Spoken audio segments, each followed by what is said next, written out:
Well, everybody, happy Thursday. I'm Jeremy Birmingham. This is Talking Stuff on the podcast. I'll be joined shortly by Andrew Ellis as we break down all the latest in Ohio State football recruiting, taking a look ahead at a number of key visitors coming to town this weekend, the potential for some final news on the reclassification of Jahkeem Stewart, and the Buckeyes' pursuit of a 2027 quarterback who will be among those in town this weekend. So a lot to talk about, and we're going to get to it right now.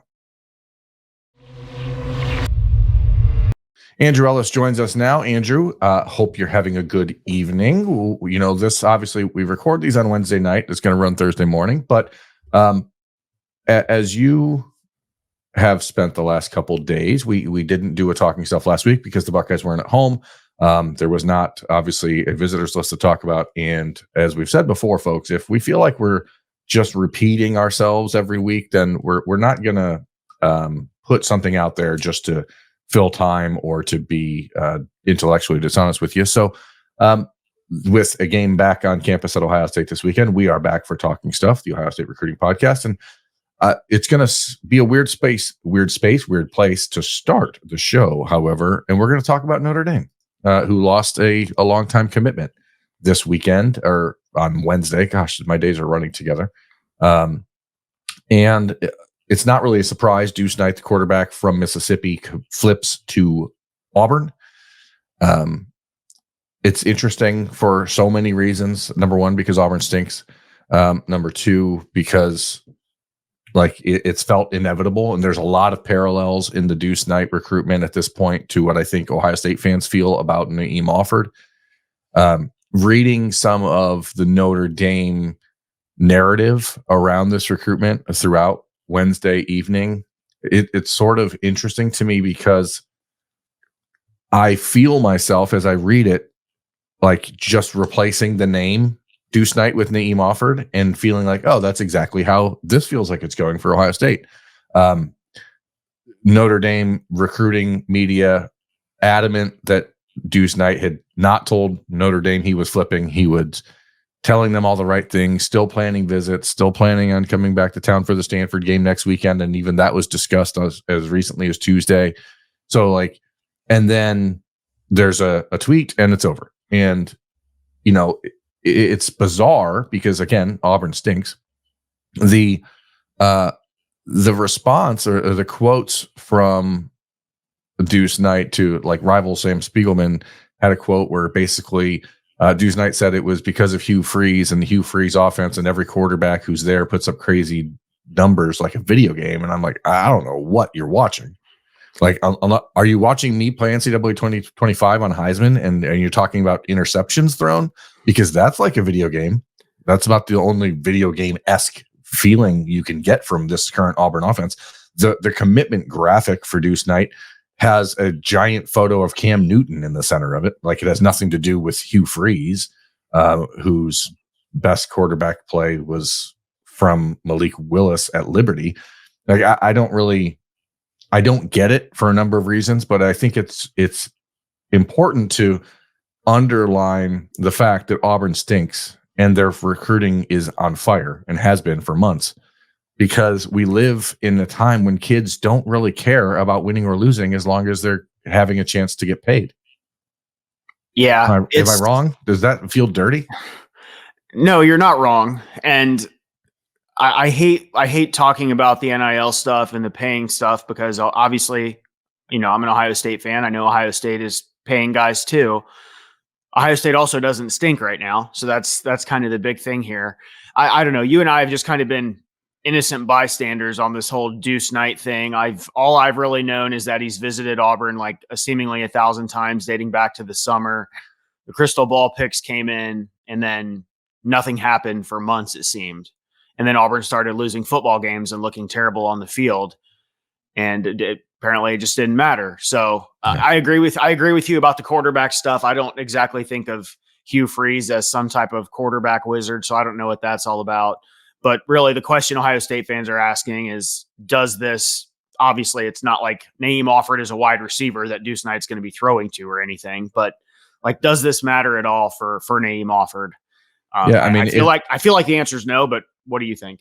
I mean, he was one of the first names that Deuce Knight mentioned as soon as he, flipped and said, I'm going after Naim Alford. I guess he may throw it to Naim Alford in practice if they were at Auburn, because that's what Auburn quarterbacks do, is throw it to the defense.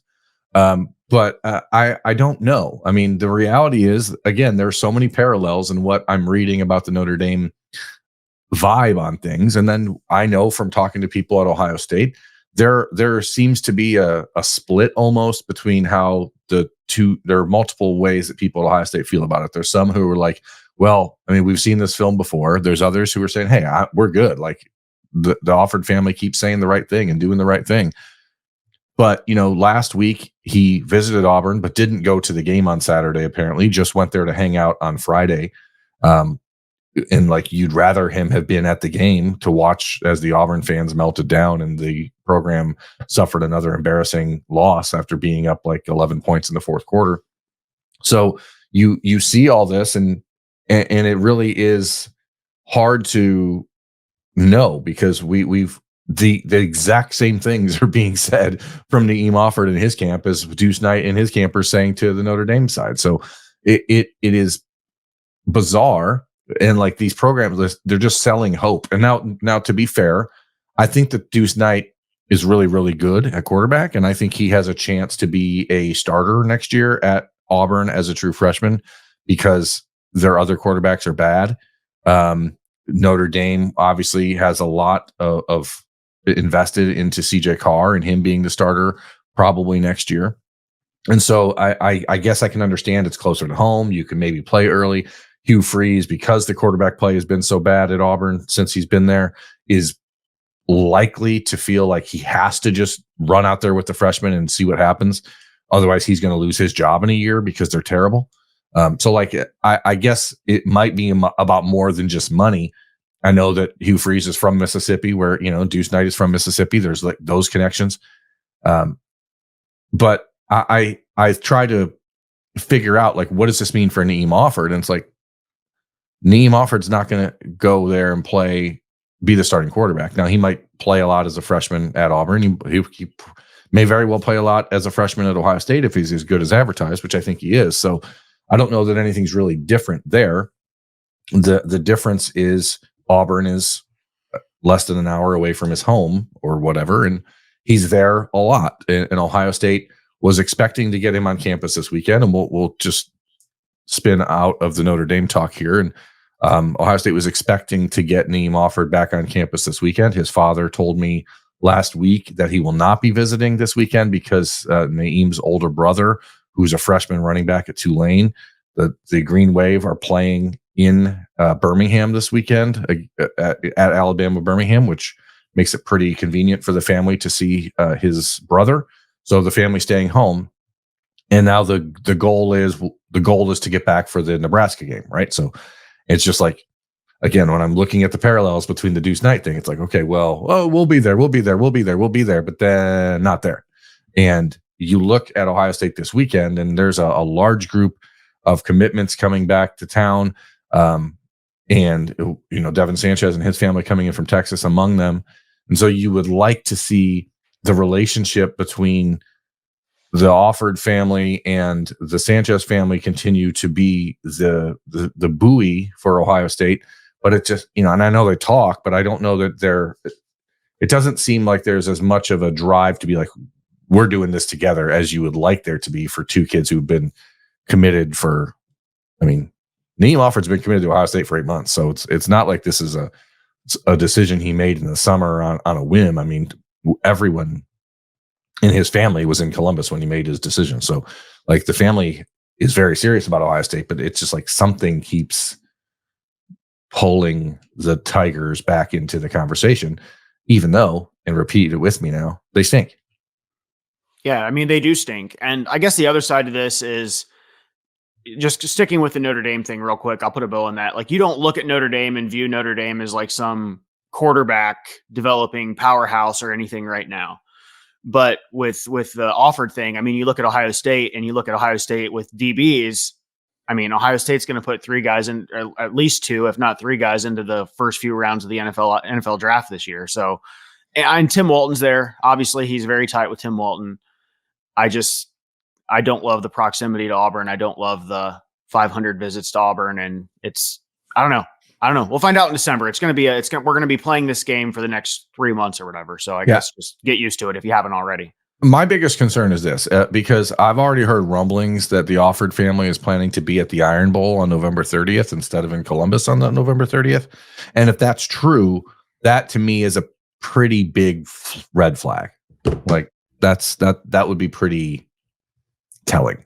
So if that's the plan, I would imagine that a decision, whether publicly or not, has already been made by that point. So these weekday visits, the stop-ins, the check-ins, to just hang out with the staff, like that's where you're like, okay, that's totally different. And that's where, Ohio State is saying, hey, we think everything's good here. But like those visits are not the same as a game day visit where you're rolling onto campus for 4 hours, watching Auburn embarrass themselves, picking up a bag of cash and leaving. Like that's a different type of thing. So let me ask you, would you say right now, as we sit here now, Ohio State needs to get him on campus for the Nebraska game as expected, and then also back for the game? Do you think those two things need to happen for him to end up in the class? I think that's probably true, but the Nebraska game is let me say it this way. If he doesn't end up in town for the Nebraska game, my belief that he would be on campus for the Michigan game is like 5%. Yeah. I don't like to do percentages or anything like that normally, but I don't think that there's a scenario where he comes to Nebraska or skips that one or can't make it and then decides to go to Ohio State on November 30th. And I just don't see that. So, I know Ohio State is recruiting other cornerbacks. They are watching film. They're evaluating. They're going through. They're making some calls. I've got a couple names. I'm not going to put them out there yet because these kids are committed to other schools, and the conversation has not ramped up to the point yet where it feels entirely serious. And I don't want to put these kids in positions with the schools they're committed to. But I know that there's 2 or 3 names to watch out for. And as we go through these next few weeks, I'll be more comfortable talking about them, but I'm not yet because I just again, it's not my place to tell. It is my place to tell these kids stories, but only when they say they want it told. And it's not the time for that. So the idea is the reality is, even if Naim Alford stays with Ohio State, which again, I'm not saying is impossible. I just feel it feels bad, man. You know what I mean? Like it doesn't feel good right now, but I think that there still is a chance for Ohio State because they certainly don't feel as pessimistic about it as I do, but I'm a negative person by trade. So, but they want a third corner regardless. So the other guys they're recruiting aren't necessarily linked to any prevailing gloom and doom about Naim Alford. It's just like, well, if we want 3, maybe you have to start making some moves now anyway. But let me ask, I know you talked to some of the commitments and stuff too, the current commitments. What do you get? Do you get a vibe from them as far as like, is there like a big group chat that he's like suddenly exited or something, or are they still? Yeah. See, that's the thing. No, I mean, he's doing all the little things that you think a recruit who's committed does is being done. And so he's not leaving the group chats. He's not doing that stuff that generally has been a telltale sign of something negative happening in the past. So, but again, we're living in such a different time now when the truth of the matter is that for the kids in the recruiting class, if Naim Alford announced Thursday afternoon, right when this publishes, that he's flipped to Auburn, or like the kids in the class would be like, hey man, that's great. Way to go. Congratulations. Like they're not going to be, damn, what kind of, you're a jerk. You're an a-hole. Like they're not going to be that way. So like, I don't think we don't live in the same time as we did even a decade ago, where kids had personal rivalries with players who spited them or their recruiting class. But I don't know. Either way, Naim Alford will not be on campus at Ohio State this weekend. He will be at University of Alabama, Birmingham, watching his brother. There are going to be a number of important players at Ohio State this weekend, including a host of Ohio State commitments. We are going to talk about those players when Andrew Ellis and I come back on this episode of Talking Stuff. We'll be right back. We're back on this episode of Talking Stuff, the Ohio State Recruiting Podcast on the podcast. Andrew, there are a number of commitments coming back to town, as I said, that most of them are guys who have been there a lot already. We can start with Tavian St. Clair. We can go down the list to Jake Cook, Eli Lee, Carter Lowe will be in town. We will see. I'm trying to pull up my visitors thread of everyone here, just the commits. Deshaun Stewart will be back. Desi Jones will be back. But the big two, I think, that people are going to be most happy to see back in Columbus are the linebackers, Riley Pettijohn and TJ Alford. This will be Riley's second game that he's been in town this season. The first for TJ, but TJ has already told me he will be back for the Michigan game. And Riley Pettijohn has said he'll be back for the Michigan game. So I think we can expect to see pretty much the entire class for the Michigan game at this point. Cody Haddad will be back in town this weekend. So you're getting the safeties with Deshaun Stewart and Cody Haddad. I'm not sure about Fahim Delane, but I don't think he's expected. But either way, it's a really good weekend, especially because Ohio State's playing Iowa in a game where the linebackers are going to be on display front and center for the Buckeyes defense. And so it's a good chance for TJ Alford, for Riley Pettijohn, for Eli Lee to see where they fit, because the Buckeyes will play a lot of three linebacker stuff this weekend. And it's a good chance for those guys to continue growing their relationship. TJ and Riley have gotten pretty close. But for the fan who's watching and wondering, like, what's the deal with their recruitment? Because Riley's supposed to be taking a visit to Texas in 2 weeks when Texas plays Georgia. Obviously, TJ Alford has taken official visits to Florida State this season. He's already been back to Miami this season. Again, similar to Naim Alford, but probably with less like gray clouds on the horizon. These kids are doing and saying all the right things. There is absolutely zero concern from anybody at Ohio State about the long-term security of the commitments of TJ Alford or Riley Pettijohn. But like, it's a fan, the analyst, you watch what they do, not what they say. And just coming back to campus is a big step. Yeah, I mean, getting those guys back on campus is awesome. I've personally never had any fears on the Riley Pettijohn thing. If I were a Texas kid and Texas was playing Georgia, I would be doing everything I can to go to that game.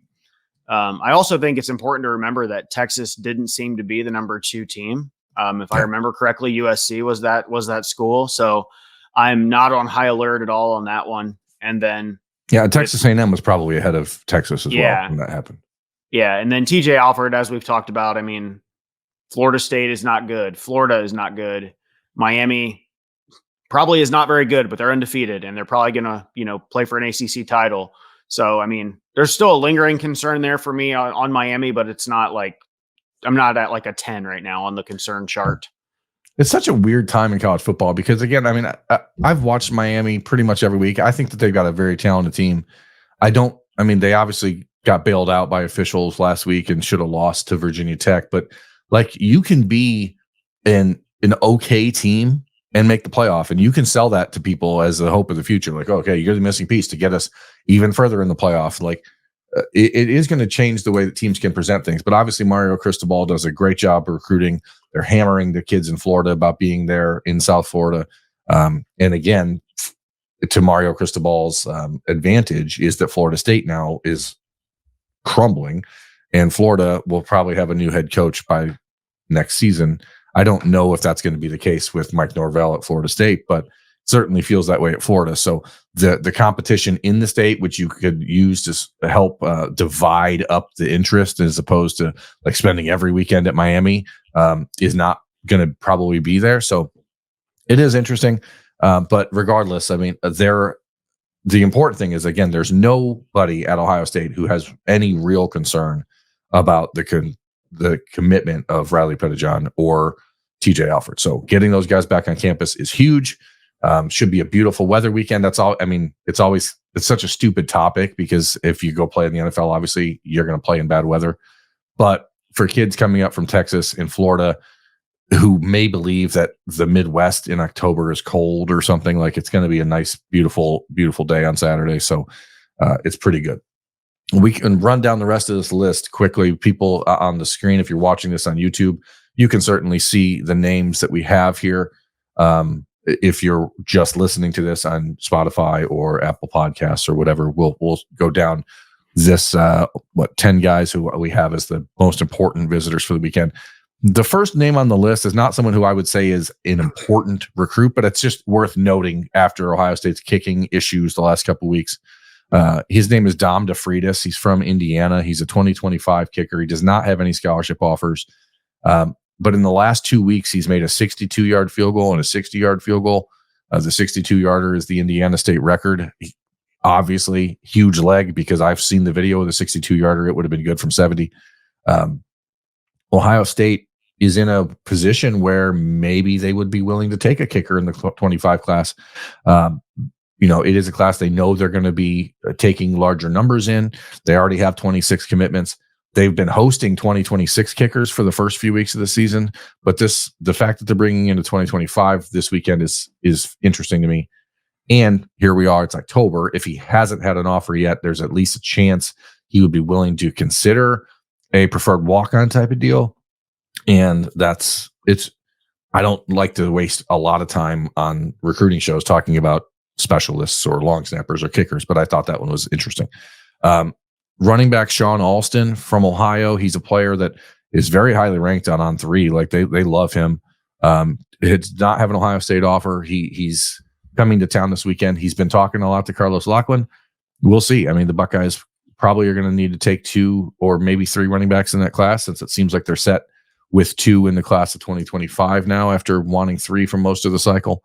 But the big group that's coming to town this weekend are the 3 offensive linemen, highlighted by Avon Lake's Max Riley, and then Will Conroy from Cleveland St. Ignatius, and Adam Guthrie from Miami Trace. Those 3 are pretty important. I think what's interesting about it, Andrew, is how they're each at very different spots of their recruitment, and 3 very different levels of what's Ohio State thinking here? Yeah, I'm with you. And can we just get an offer for Adam Guthrie, please? I've yet to watch tape or anything, but when you look at all 3 of these guys, like if there's one whose measurables just screams tackle to you, he's probably the one. He's got, I've never watched him play a down of football. I just know he's got 4 stars next to his name on most of the websites, and he's got offers from every program in the country with the exception of Ohio State, Alabama, and Georgia, if I recall correctly. But that's telling, don't you think? I mean, yeah, but are we going to just mess around here and have this kid go to Texas or something? And I know it's still very early and they've got to continue evaluations, but I just don't want to play this game every cycle with offensive tackles. No, and I think that is the debate. Obviously, we've talked about Adam Guthrie a lot before, but he camped this summer and he was okay. He wasn't an exceptional prospect at that camp. Now, what happens is a kid like that comes to camp. Ohio State says, "Hey, man, we see some things we like, but we see some things that we want to see you improve on. Let's go out and let's see your junior film." Because again, he's a junior in high school and 16 years old, and he's not anywhere near a finished product. But you've got 4 games of 5 games of game film. Ohio State has liked what they've seen, and now he's back on campus. And do I think an offer is coming this weekend? I'm not going to say I'm as convinced as I was when Sincere Johnson visited 2 weekends ago, and I said I'm fairly confident he was going to get an offer that weekend. I don't know that I would say that yet for Guthrie, but he is significantly closer to getting an offer now than he was in June. And whether that's now or whether that's at the end of his junior season, as long as he keeps improving, that's, I think, the important thing. I also think the important thing is to note that watching his film, you see a player that looks more aggressive, that looks more athletic, but their uniforms might be the worst in high school football I've ever seen. They're so ugly. So just getting that out there, if Miami Trace, if you need some help, just reach out, ask anyone. Your uniforms are hideous. It makes it hard to watch the film. But I like Guthrie. I think that there is a chance he gets offered this weekend. I've had some conversations with people in the last couple of weeks about this new scholarship limit and the idea of 105 scholarships. And I don't believe that is as clear cut, black and white as it has felt at times. I've heard that in order to extend to 105 scholarships, those have to be taken away from other sports. So we'll see if Ohio State is willing to do that. I don't know all the details, but what I've been told is that saying it's going to be 105 scholarships is not that cut and dried. There's nuance to that has not been figured out yet, like everything else with the NCAA, because the NCAA has no idea what they're doing and just throws stuff against the wall and hoping that it sticks. But I just want to be clear. The Will Conroy recruitment, I think, is more interesting than the Guthrie one at this point. He is a player that did not have Ohio State on his top 5 list when he narrowed things down a little bit in July. He's told me that the relationship has been better in the last 2 months. The consistency of the conversation has improved. And now he's back on campus for the Iowa game. I have seen Will Conroy in person. If Ohio State saw a Big Ten level, all Big Ten level, future NFL player with Luke Whippler, then I see the same thing with Will Conroy. And he plays nasty. He has the attitude you want.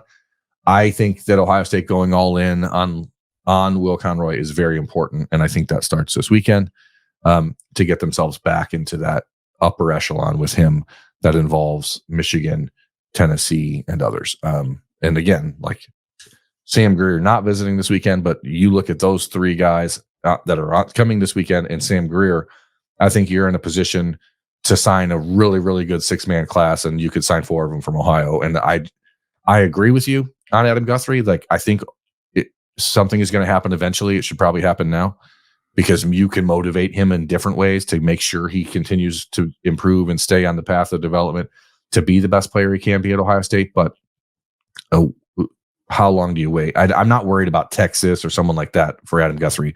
I'm worried about Penn State or West Virginia, Kentucky, et cetera, teams that are very good, especially Penn State and Kentucky, at trying to convince kids in Ohio that Ohio State is overlooking them, even though they're not. What they're doing is just evaluating them. So that's what neither here nor there. Rodney Dunham, he is a 6'5", 230-pound defensive end from Myers Park High School in Charlotte. He is the teammate of Brody O'Keefe, a wide receiver we've talked about a lot in the last 2 years from that same school. Interestingly enough, Ohio State just offered Dunham on Wednesday. He was actually making this visit this weekend at the request of the baseball program at Ohio State. He's a highly ranked defensive end, but he's a North Carolina kid and a big-time defensive end prospect. And normally that's like the Venn diagram of Larry Johnson's existence. So the fact that Ohio State really had not been involved on the football side until this week is interesting. So he'll be coming up and visiting for both sports, which is just noteworthy because it doesn't happen very often. Dorian Barney, who back in May when he committed to Alabama, we really believed there was a chance he was going to commit to Ohio State. He's going to be in town Saturday with his whole family. A top 10 cornerback from Carrollton, Georgia, player Ohio State really, really likes, player who really likes Ohio State. But he did commit to Alabama, and he committed to Bama when there was a lot of question marks about Alabama, and now there seems to be no question marks about Alabama. So I think that the potential for a flip there is harder than it would have been, had he not committed. The opportunity for Ohio State to eventually sign him is certainly harder than it would have been had he never committed to Bama in the first place, because they're pretty good as it turns out. But it's one to watch because him and Tim Walton have a really good relationship. He's also very close with Devin Sanchez. So just things to think about there. Caden Gephardt from Olentangy. He's a safety in Ohio, a player I really like.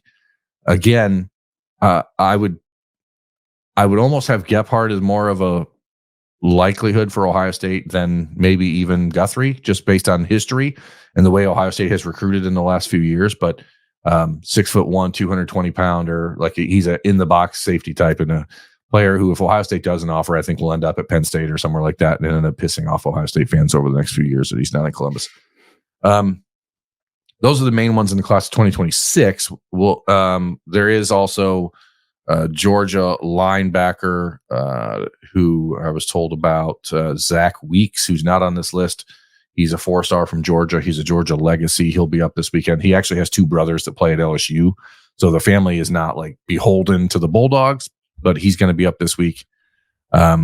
And then in the class of 2027, we've got Brady Edmonds, the quarterback from Huntington Beach, California, who was supposed to visit for the Nebraska game. He's coming into town this weekend because the Nebraska game turned out to be the weekend of homecoming for him.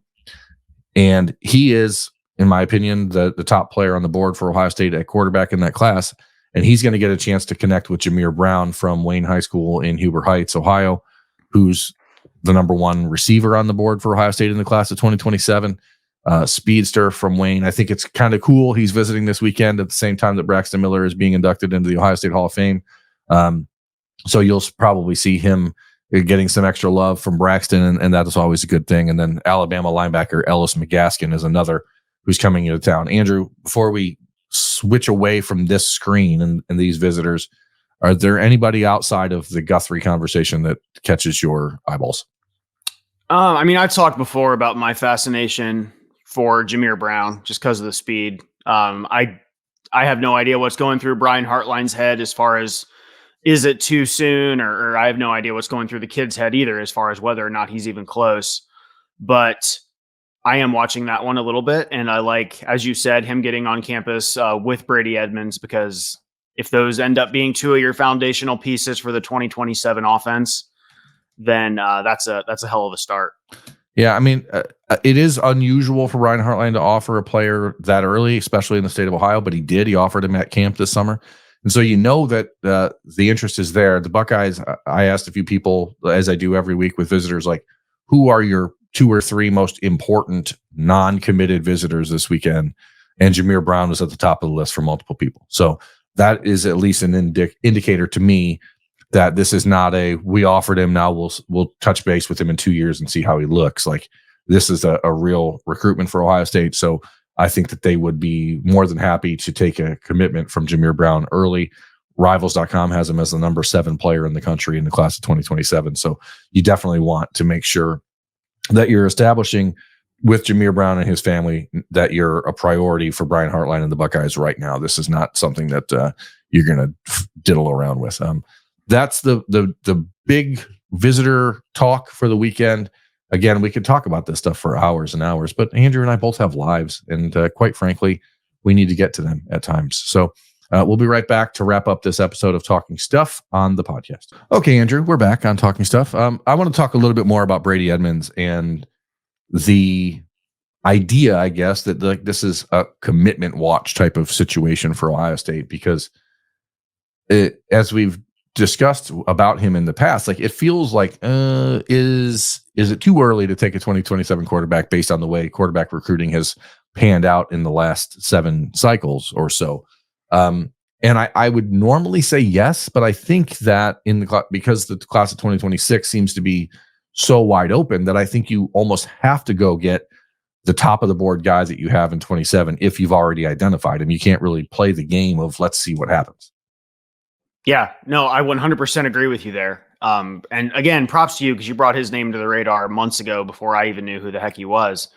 But it's not like there's a bunch of 2026 guys that Ohio State is after right now, to where taking a 2027 guy could throw a wrench into those recruitments. So I'm with you. They've identified their guy for 2027. Who knows what's going to happen with 2026? Maybe it's a portal edition. I don't know.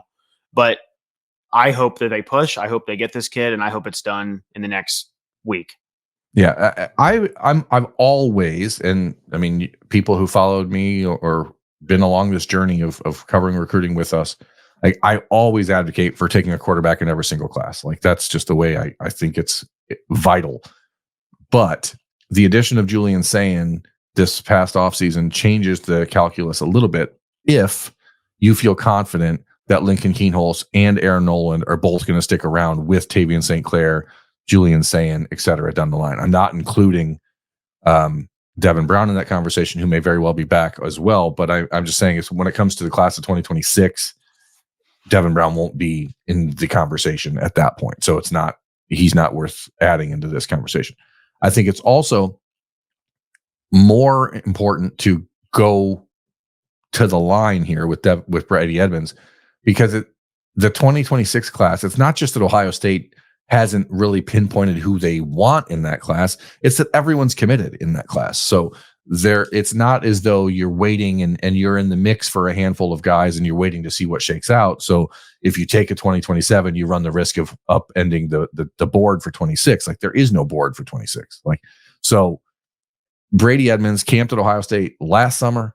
He camped at Ohio State this past summer. They've seen him multiple times. Ryan Day saw him before Chip Kelly got there. Chip Kelly saw him independently out in California and loved him and was beginning to recruit him when he was the head coach at UCLA. He's 6'5". He's 200 pounds. His family's from Ohio, loves Ohio State. The perils of taking a quarterback too early are A, he doesn't develop. B, you can't hold on to the recruitment and you can't hold on to the commitment. And I'm telling you, if you watch the film on Brady Edmonds, you're going to see a quarterback that looks light years ahead of where most sophomores are in high school. And then the other side of that is how do you hold on to the commitment? And again, the Ohio ties, like, this is a kid whose grandfather went to Ohio State. His family loves the Buckeyes. I really feel like it's the right fit. Now, I'm with you. Like, if this is going to happen soon, I think it needs to happen like soon, like this weekend, because you don't want him visiting Texas for the Georgia game in 2 weeks. Texas is the only school in the country recruiting quarterbacks on a level that's similar or even like threatening to Ohio State. And though Texas obviously has Arch Manning in the fold and as the future for the next year and a half, they've got a 2026 5-star in Dia Bell. I don't know that it would matter that much, but I don't think you even want to open the door for the Longhorns there. So, like, if you're sold and there has to be a sales pitch this weekend to say, hey, this is home. Let's get it done, because you can then start being the guy to really shape the class of 2027 for Ohio State. So I don't want to spend too much more time talking about it, but like, commitment watch is a real thing. And generally we know when a guy's getting, to the point of like ready to make a decision. It feels that way because Brady Edmonds is not hiding it. He said he wants to make a decision sooner than later. And the visits that he has to Ohio State and Texas seem to be the most important things. His final 4 schools, I think it's Ohio, or the top 5 that he's told people is Ohio State, Notre Dame, Penn State, Michigan, and Texas. I just don't see him going to Michigan. Penn State is an interesting one. He really loves Penn State's quarterbacks coach, is what he told me, but it feels like Ohio State, Texas, and you've got a chance now, even 3 weeks early, because originally, remember, he was supposed to come after the Texas visit. So now you get a chance to throw that haymaker to the Longhorns and knock it out of the park. So that's what I think you have to hope for this weekend. We're going to only talk about a few more things. Jahkeem Stewart, obviously the 5-star, top 6-star, 7-star, call him whatever you want. He's now at Edna Carr High School in Louisiana after transferring a few weeks ago, which we alluded to on Talking Stuff, that I thought maybe the news he was going to drop was that he said he had 2 pieces of news that was coming, and I thought one of them might be a transfer in order to facilitate early graduation. We did not ever see any second piece of the 2-piece news drop until, I guess, maybe what we saw on Wednesday. On the screen is a screenshot of his Instagram story where he posts a countdown to signing day, 2 months, 1 day, 10 hours at that point. Although he has not officially announced he's reclassifying, I think going ahead and putting that out on your social media is a pretty telling sign that that's in fact happening. Now, the interesting part is he's not playing high school football this year. So, like, not only is the kid reclassifying and skipping his senior season, but he's not playing his junior season either. And Jahkeem Stewart is a freaky talent, but he is going to put to the test this idea of reclassifying and how it impacts a kid's development, because he's missing 2 years of high school football in order to reclassify. So I don't love it. I think that's probably bad for him long term. I think it's bad for the game of college football, but that's where we are now, and we're not going to change it. So, Andrew, do you have any thoughts on that before we move to the 4 minutes offense? This is just more of a news portion of the program. No, not really. His school wears LSU colors, so anytime I guess he's not going to actually be playing there, so you're not going to have to see a bunch of pictures of him in those colors. But we always try to say temper expectations in these Louisiana recruitments, so I'm just going to keep doing that. Yeah, and we're still expecting him to make And if he did reclassify, his visit on November 30th will be an official visit to Ohio State. So that's still in the works. That's still expected. But now it appears the game is officially afoot. Let's just move to the 4-minute offense. Andrew, what else is on your mind? What are you thinking about? I want to dive before you get into it. Ohio State did make a couple new offers on Wednesday, 3 of them in the class of 2026. We've got 2 offensive linemen. We've got Zayden Krempin from Texas. He visited Michigan last weekend, and Tommy Tofi from California.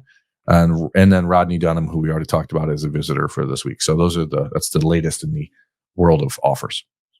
Yeah, real quick, I'll just give you the opportunity to pour some cold water onto things. Somebody asked on the board about Vernell Brown. Obviously, again, Florida is terrible. I think a couple weeks ago, or maybe a couple months ago, we said if he didn't end up at Florida, watch Florida State. Well, now Florida State's terrible too.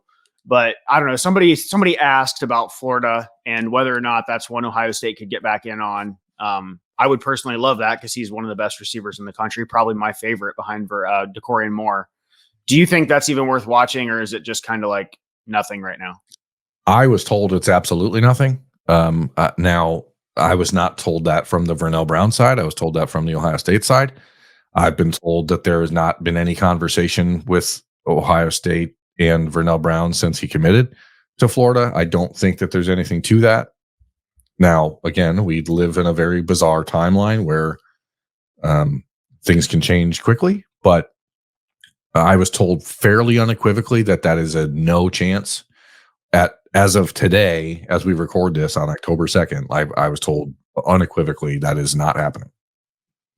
But again, things change. If Vernell Brown decides to start reaching out and him and his family say, hey, we're coming up to visit, Ohio State would certainly say yes, but the Buckeyes are not in the habit of begging, and they have 4 commitments from wide receivers, and there's still the Preston Bowman stuff out on the periphery. So I don't think there's anything to that right now. Does that mean it can't change? Of course it doesn't. But today, no. Okay. Last question for me. Are you getting any type of weird vibes on Fahim Delane? No. Just out of curiosity. Okay. No, I mean, Good Counsel plays a lot of their games on Saturdays. That's one thing that happens. So it has prevented him from maybe being around as much, but there's nobody there. When we talk about Ohio State and the worries in the recruiting class, the only name that comes up is Naim Alford. And that's the one that's, I mean, again, Oregon, Oklahoma pushing very hard for Nate Roberts. But like, if you think about Nate Roberts, he visited Ohio State for the Marshall game. Oklahoma was playing a huge game that day at home. Who they play? Was that when they played Auburn? No, they just played Auburn last weekend, and that was at Auburn. It was a big game. It was a big game. It was Oklahoma against Tennessee. And he didn't go to that game. So like, when you're talking about Riley Pettijohn going to the Georgia-Texas game, right? Like, it's when you're like, oh, I have a fairly good excuse to go to that. Like, right. Oklahoma played Texas in a huge game in Memorial Stadium in Norman, and he said, no thanks, I'm going to visit Ohio State for the Tennessee. Huh? Yeah, Tennessee. Yeah. I played Tennessee, not Texas, not yet. Yeah, I get all my UTs confused. But yeah, I don't think there's any real concerns other than Naim Alford in the class. And it's pretty remarkable, honestly, because this is a 26-man class that has been locked in for a while, and the lack of theatrics it's almost too quiet, you know. But here we are, there's 2 months to signing day, so I guess anything can happen. But the Buckeyes have done a great job, and the coaches deserve a lot of credit. They picked the right guys, they picked the right families, and they're very intentional about the opportunities that they're providing. So there's a lot going on in Ohio State football recruiting. There always is. Next week, Ohio State is at Oregon. So there will not be a visitors list for Ohio State. I'm going to be traveling to Oregon Thursday morning. So I don't know that we're going to have a talking stuff next week, but if something is pressing or some sort of breaking type of news that requires us to get in here and talk about it, we'll certainly do that. But regardless, we appreciate you guys watching, listening. If you're checking us out on Apple or Apple Podcasts or Spotify, please give us a rating, leave a review. If you're on YouTube, hit the like button, subscribe to the channel, and turn on your notifications. So whether it's talking stuff, whether it's Buckeye Q, whatever it is, like you're going to get the latest from us at the podcast as soon as that happens. So that's going to wrap up this episode of Talking Stuff. He's Andrew Ellis. I'm Jeremy Birmingham. Thanks for watching, everyone. We'll see you next time.